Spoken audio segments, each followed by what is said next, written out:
गुप्त नवरात्रि का 5वां दिन मां स्कंदमाता को समर्पित होता है। वे भगवान स्कंद अर्थात कार्तिकेय की माता है। मां का यह रूप मातृत्व, शौर्य और करुणा का अद्भुत संगम है। इनकी पूजा करने से संतान सुख, बुद्धि, शांति और आध्यात्मिक बल की प्राप्ति होती है।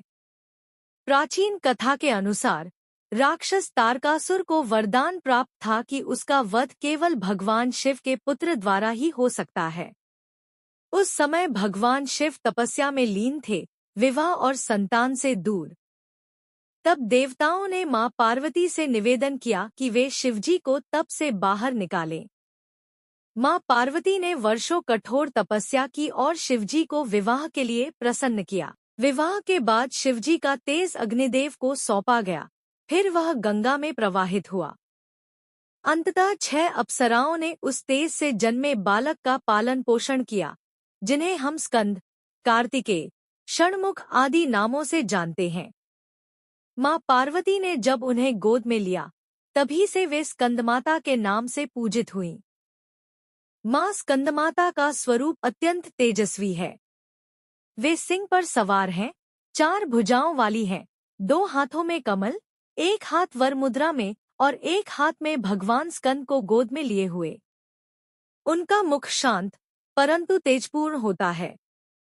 मां कमल पर भी विराजती हैं, इसलिए उन्हें कमलासनस्था भी कहा जाता है। एक बार जब तारकासुर ने देवताओं पर अंतिम आक्रमण किया, तब स्कंद को सेनापति बनाकर भेजा गया।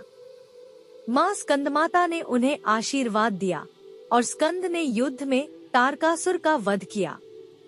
इस विजय के मूल में थी मां की शक्ति और उनका मातृत्व।